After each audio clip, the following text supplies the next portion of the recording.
केंद्र सरकार के कृषि कानूनों के विरोध को लेकर हजारों की संख्या में पंजाब और हरियाणा के किसान अपने अपने क्षेत्र से निकलकर लगातार दिल्ली की ओर बढ़ रहे हैं, जिस पर पुलिस ने हाईवे में सुरक्षा बढ़ा दी है। साथ ही आंदोलन के दौरान हिंसक झड़प भी हुई है।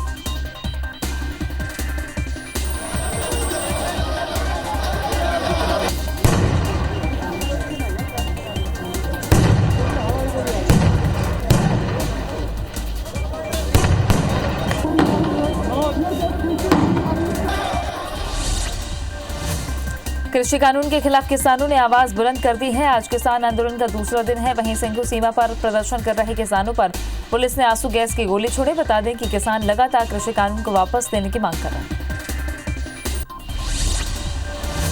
केंद्र कृषि कानून का विरोध कर रहे किसानों को आगे बढ़ने से रोकने के लिए दिल्ली में सिंघू सीमा पर भारी पुलिस बल तैनात है और दिल्ली से सटे पंजाब हरियाणा बॉर्डर को सील कर दिया गया है। साथ ही ड्रोन से प्रदर्शन कर रहे किसानों की हर गतिविधियों पर नजर रखी जा रही है। दिल्ली पुलिस को अरविंद केजरीवाल सरकार से झटका लगा है। दिल्ली सरकार ने पुलिस के 9 स्टेडियम को अस्थायी जेल बनाने की मांग को नकार दिया। दिल्ली पुलिस ने किसानों के प्रदर्शन के कारण अस्थायी जेल की मांग की थी। दिल्ली सरकार की ओर से कहा गया है कि किसानों की मांग जायज है, ऐसे में उन्हें जेल में डालना ठीक नहीं। रांची हाईकोर्ट ने लालू यादव की जमानत अर्जी पर सुनवाई 11 दिसंबर तक के लिए टाल दी है। हाईकोर्ट ने चारा घोटाला मामले में बिहार के पूर्व मुख्यमंत्री लालू प्रसाद यादव की जमानत याचिका पर सुनवाई टाल दी। अब मामले की अगली सुनवाई 11 दिसंबर को होगी। बॉलीवुड एक्ट्रेस कंगना रनौत के पाली हिल स्थित दफ्तर को तोड़े जाने संबंधित मामले पर हाईकोर्ट ने अपना फैसला सुना दिया है। बॉम्बे हाईकोर्ट के फैसले के मुताबिक कंगना के दफ्तर में हुए नुकसान का मूल्यांकन किया जाएगा। कोर्ट ने साफ कहा है कि कंगना द्वारा तोड़फोड़ में हुए नुकसान के बयान का वो समर्थन नहीं करता। 1 दिसंबर से शुरू होने वाली धान खरीदी के लिए छत्तीसगढ़ में आज से किसानों को टोकन मिलना शुरू हो गया है। प्रदेश में कुल 21,47,000 से ज्यादा किसानों ने पंजीयन कराया, जिन्हें आज से ही टोकन मिलने लगा। बारिश से भीगी फसलों के नुकसान पर मंत्री टीएस सिंहदेव का बयान आया। टीएस सिंहदेव ने कहा, फसल कटने के बाद किसानों के घरों में रखे अनाज के नुकसान को लेकर मुआवजे की व्यवस्था नहीं है और मैंने इस तरह का मुआवजा नहीं सुना है। बता दें कि बारिश के चलते अंबिकापुर और बलरामपुर में किसानों का धान भीग गया, जिसके चलते किसानों को काफी नुकसान हुआ।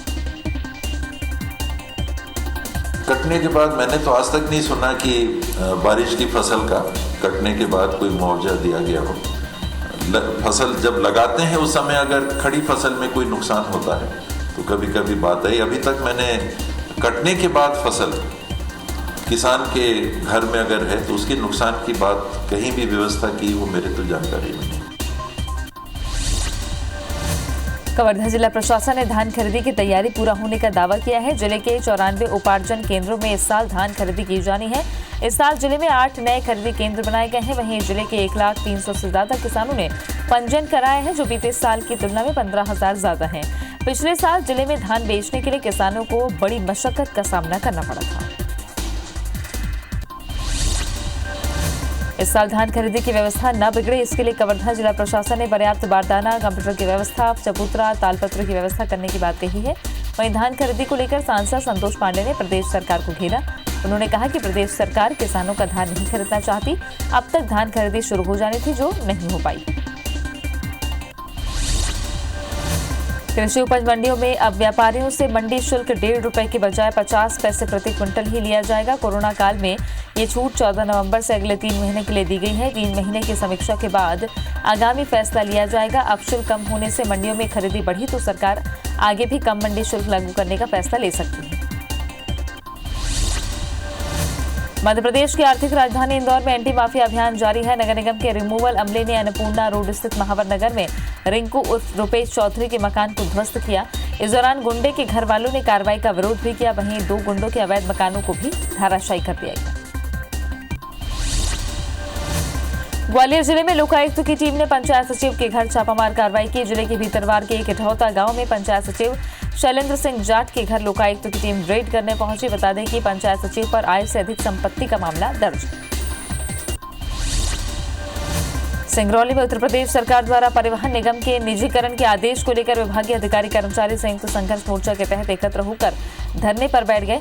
सभी ने एक स्वर में उत्तर प्रदेश सरकार की परिवहन निगम का निजीकरण के प्रयासों की कड़ी आलोचना की। इस बात को लेकर अधिकारी कर्मचारियों ने नारेबाजी कर विरोध प्रदर्शित किया। जबलपुर हाईकोर्ट से कांग्रेस विधायक आरिफ मसूद को बड़ी राहत मिली है। हाईकोर्ट ने विधायक आरिफ मसूद को अग्रिम जमानत दे दी है।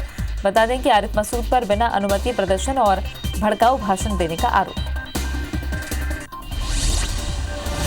कोंडागांव में 2 महिला नक्सली ने एसपी के सामने सरेंडर कर दिया है। ये महिला नक्सली मर्दापाल थाना क्षेत्र में सक्रिय थी और दोनों पर 1 लाख रुपए का इनाम था। मानव तस्करी के मामले में पकड़ाए 4 आरोपियों की निशानदेही पर पुलिस ने रायपुर से एक महिला गंगा पांडे को गिरफ्तार किया है। आरोपी महिला गंगा ने ही पीड़िता वंदना जैन और उसके 4 साल के बेटे समेत आरोपियों को फ्लाइट से दिल्ली और वहां से हरियाणा पहुंचाया था। मामले में गंगा का पति सहदेव पांडे भी शामिल। मानव तस्करी के मामले में गिरफ्तार गंगा पांडे बीजेपी के फाफाडी मंडल की मंत्री और सक्रिय सदस्य रही हैं। वहीं गिरफ्तारी के बाद गंगा पांडे बीजेपी से निष्कासित उसे कर दिया गया। बीजेपी प्रदेश अध्यक्ष विष्णुदेव साय ने कार्रवाई की। पार्टी से बाहर करने बीजेपी जिला अध्यक्ष शीशा सुंदरानी ने बीजेपी प्रदेश अध्यक्ष को पत्र लिखा था। धमतरी नगर निगम के रमसगरी तालाब में बने पथवे के दीवार गिरने के बाद स्थानीय निर्माण कार्य में भ्रष्टाचार का आरोप लग रहा है। करीब 2 साल पहले पाथवे को मजबूती देने के लिए लाखों की लागत से तालाब के चारों ओर दीवार बनाया गया और कुछ सालों में ही धाराशायी हो गया। मामले में अब महापौर जांच कराने की बात कह रहे हैं।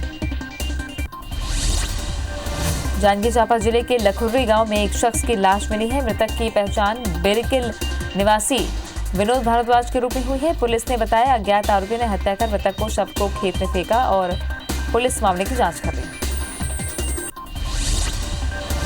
जगदलपुर पुलिस ने एक सूदखोर को गिरफ्तार किया है। पुलिस को सूचना मिली थी सर्किट हाउस रोड निवासी संतोष मिश्रा लोगों को अनधिकृत रूप से 10% ब्याज पर उधारी का पैसा देते हैं और बदले में लोगों से खाली चेक लेते हैं।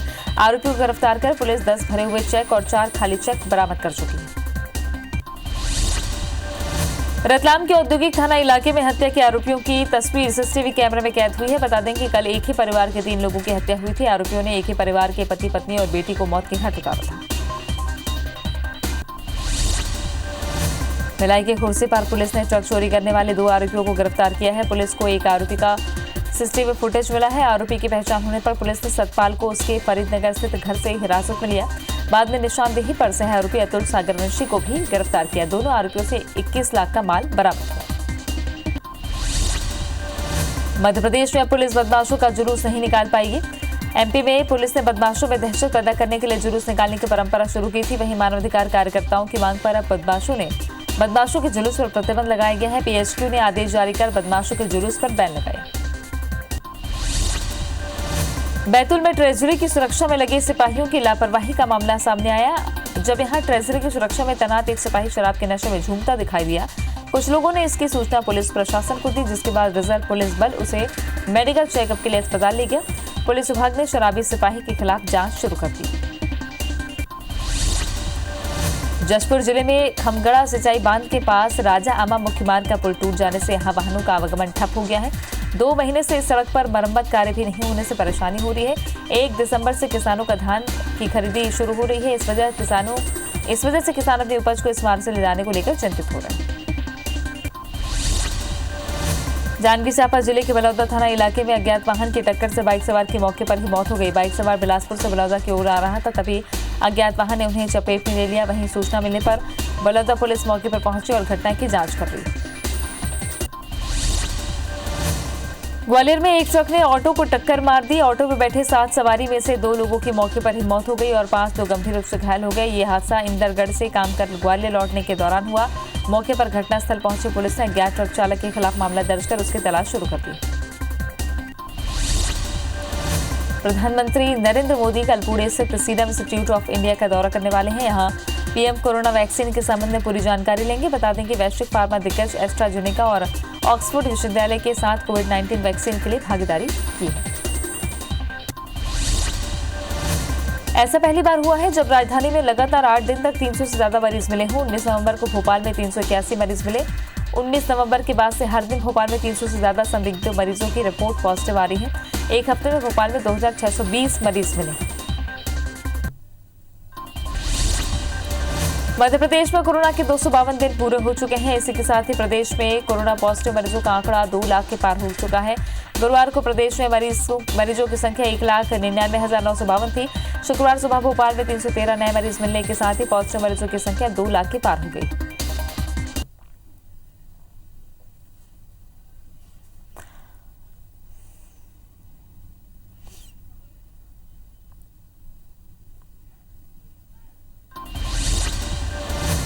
बुरहानपुर में कोरोना पर नियंत्रण पाने के लिए प्रशासनिक और पुलिस अधिकारियों ने गांधीगिरी का रास्ता अपना लिया है। इसके तहत बगैर मास्क पहने शहर की सड़कों पर घूम रहे लोगों को रोककर स्वयं ही अधिकारी मास्क पहना रहे हैं। सख्त रवैया अपनाने वाले इन अधिकारियों की गांधीगिरी रूपी पहल को शहर के लोग भी काफी पसंद कर रहे हैं। अंबिकापुर मेडिकल कॉलेज अस्पताल में ऑक्सीजन की कमी की शिकायतों के बाद डीन ने मेडिकल कॉलेज अस्पताल का निरीक्षण किया और यहां ऑक्सीजन की व्यवस्थाओं का जायजा लिया। इसके बाद सेंटर सप्लाई के जरिए ऑक्सीजन की व्यवस्था नहीं हो पा रही, जिसे जल्द ही शुरू किए जाने की बात कही। रांची हाईकोर्ट ने लालू यादव की जमानत अर्जी पर सुनवाई 11 दिसंबर तक के लिए टाल दी है। हाईकोर्ट ने चारा घोटाला मामले में बिहार के पूर्व मुख्यमंत्री लालू प्रसाद यादव की जमानत याचिका पर सुनवाई टाल दी। अब मामले की अगली सुनवाई 11 दिसंबर को होगी। शिमला में भी बर्फबारी के कारण प्रदेश में जनजीवन अस्त व्यस्त है। बर्फबारी से 2 नेशनल हाईवे समेत सैकड़ों सड़क पर वाहनों की आवाजाही ठप हो गई है। मार्ग बंद होने से परिवहन व्यवस्था चरमरा गई है। वहीं बर्फबारी के कारण विद्युत ट्रांसफार्मर भी ठप है। तस्वीर हिमाचल के कुफरी की।